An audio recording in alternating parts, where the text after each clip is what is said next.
Hello students, my self मोहितमंग प्रकाश। और आज हम फर्स्ट पेपर की सेकेंड यूनिट स्टार्ट कर रहे हैं, जिसमें वेक्टर एंड पेस्ट हैं। ठीक है, तो पेस्ट ऑफ पैडी क्रॉप्स, जिसमें हमारा पहला है लेप्टोकोराइजा वेरिकॉर्निस, जिसको हम राइस बग और या राइस घुंडी कहते हैं। दूसरा है हमारा माइथिनमा सेपरेटा, इसको हम आर्मी वर्म या कटवर्म कहते हैं। तीसरा है हमारा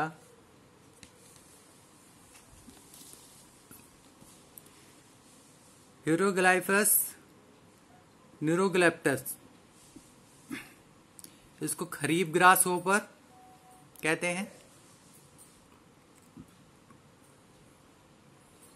अगला है हमारा पैकेडाइप्लस और राइस गर्ल मिज। ठीक है, तो हमारा जो है वो लेप्टोकोराइजा वेरिकॉर्निस यानी राइस घुंडी बग। तो इसके हम देखते हैं systematic position. Phylum Arthropoda, class Insecta, sub class Pterygota, order Hemiptera, family Coreidae, genus Leptocorisa, species वेरिकॉर्निस।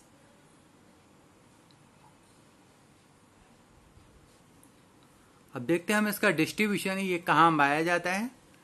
धान पैडी का यह पेस्ट एक बेहद कॉमन पेस्ट होता है, जो धान उगाने वाले सभी देशों में पाया जाता है।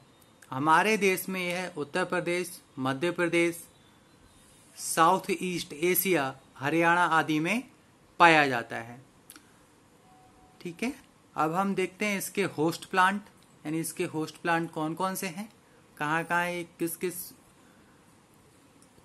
धान के अलावा यानी पैडी के अलावा और कौन कौन से प्लांट पर यह मिलता है। धान के अलावा यह है ज्वार, बाजरा, मक्का, गन्ना, महुआ एवं वाइल्ड ग्रासेस पर फीड करता है।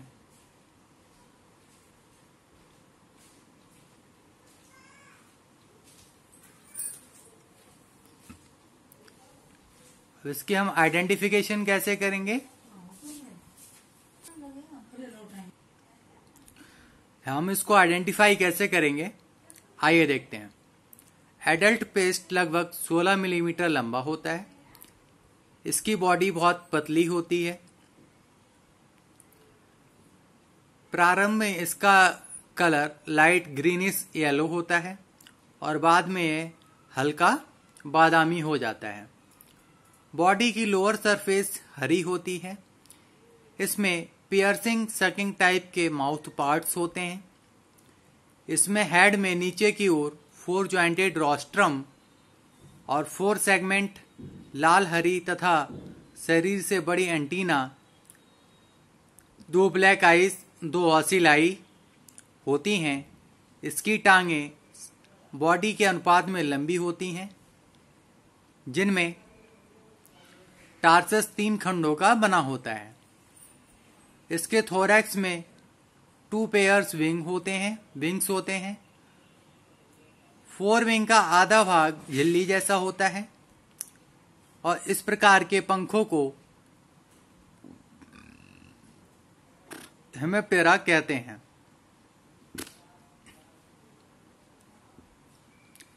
इसमें स्कर्टम विकसित व त्रिभुजाकार होता है।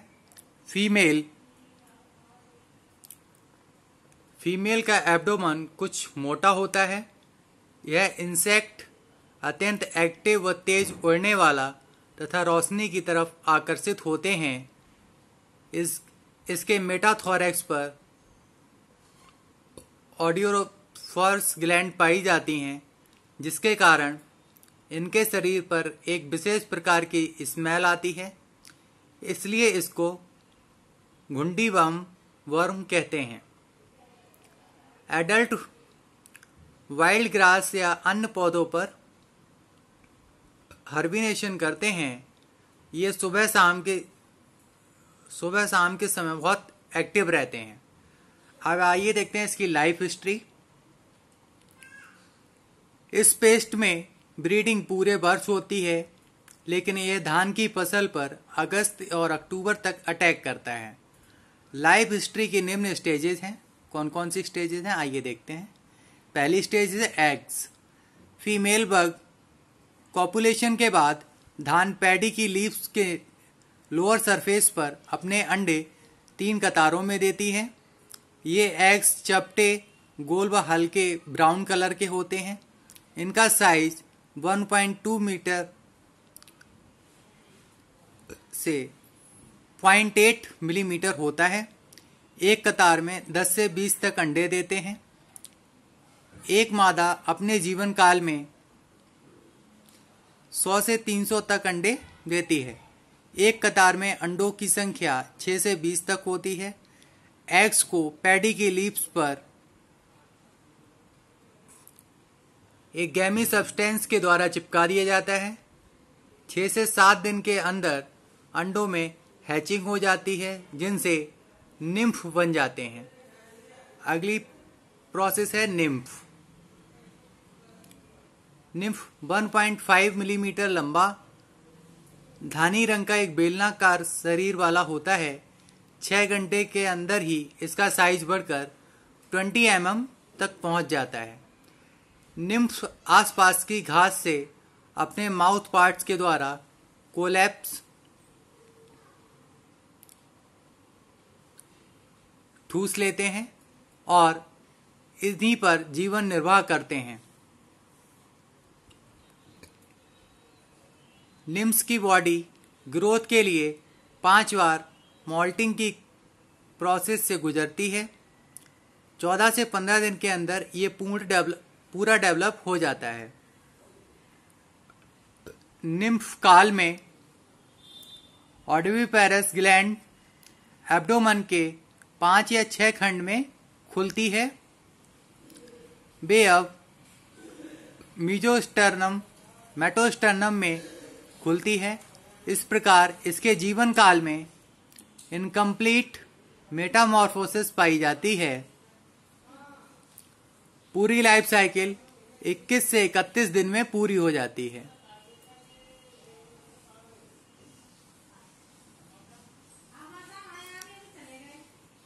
इस पेस्ट का मल्टीप्लिकेशन जुलाई से नवंबर तक होता है। इसमें हाइबरनेशन दिसंबर से फरवरी तक होता है और मार्च से जून तक ये ग्रासेस पर फीड करता है।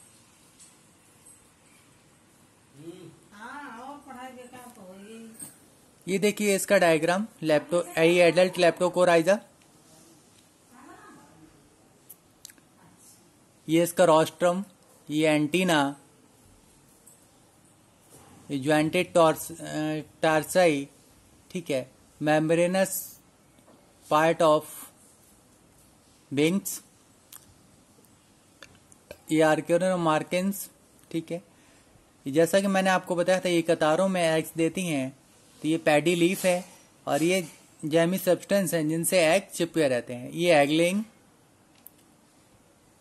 और ये हमारे इससे अगली एग लेइंग के बाद अगली प्रोसेस हमारी निम्फ जो सी, ठीक है। तो इसकी जो लाइफ हिस्ट्री है वो ABC पार्ट में पूरी होती है। ए हमारा एडल्ट, बी हमारा एग लेइंग और सी हमारा निम्फ प्रोसेस जो है ये है। अब बात करते हैं हम इसके डैमेजेस की। यह चावल का मेजर पेस्ट है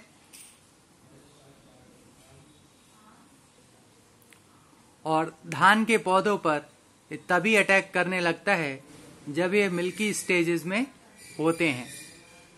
निम्फ व एडल्ट दोनों ही डेवलपिंग ग्रेन्स के जूसेस को अगस्त से अक्टूबर तक सक करने लगते हैं, जिसके फलस्वरूप ईयर्स बालियां सफेद पड़ जाती हैं और उनमें ग्रेन्स मैच्योर नहीं हो पाते हैं। जिन सीड्स पर पेस्ट का अटैक होता है उनमें पंक्चर वाली जगह पर फंगस के कारण काला धब्बा आ जाता है। ऐसे धान की कीमत बहुत कम मिलती है। अब बात करते हैं हम इसके कंट्रोल की। तो इसमें जो कंट्रोल है वो हमारे प्रिवेंटिव मेजर्स हैं वो कौन कौन से हैं, आइए देखते हैं। पहला, फसल को लगाने से पहले और काटने के बाद खेतों के आसपास की जंगली घास साफ कर देनी चाहिए। दूसरा, प्रकोप वाली लीव्स तथा ईयर्स को चुन चुन कर नष्ट कर देना चाहिए।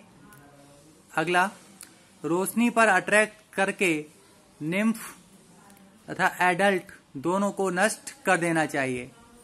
अगला, धान के खेतों की मेड़ के पास धुआं कर देना चाहिए जिससे यह पेस्ट पौधों पर ना आ पाए। अगला, धान की रेजिस्टेंस वैरायटी लगानी चाहिए जिससे ईयर्स में मिल्की स्टेजेस लीफ से कवर्ड स्टेजेस में ही पूरी हो जाए और केवल मैच्योर स्टेजेस में ही बालियां बाहर निकलें। अगला, इंसेक्ट्स को हैंड नेट से उठाकर स्ट्रॉन्ग ऑयल इमल्सन से मारा जा सकता है। अगला है हमारा केमिकल कंट्रोल। तो इसमें पहला केमिकल कंट्रोल है, यदि खड़ी फसल में इस कीट का प्रकोप हो जाए तो 10% कार्बाइल, 5%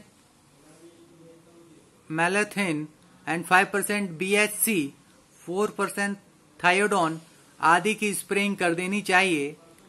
अगला पॉइंट है 2% थोक्साफेरिन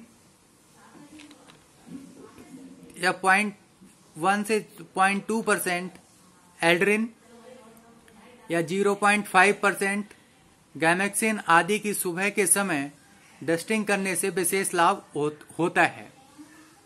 अगला है हमारा बायोलॉजिकल कंट्रोल। इस पेस्ट के एग पर निम्न पैरासाइट होते हैं। पहला पैरासाइट है हमारा साइनडेटा, दूसरा है राइनोकोरिस, अगला प्रेइंग मैंटिस, 4 एंड्रोनेटस। इनके अलावा कुछ पक्षी भी इन कीटों पर अटैक करते हैं। तो आज आपका ये पेस्ट खत्म हो गया है। पहला हमारा पेस्ट खत्म हो गया है। तो आज हम इसको यहीं पे स्टॉप करते हैं। आई होप आज आपको समझ में आया होगा। तो आज के लिए बस इतना ही। Thank you.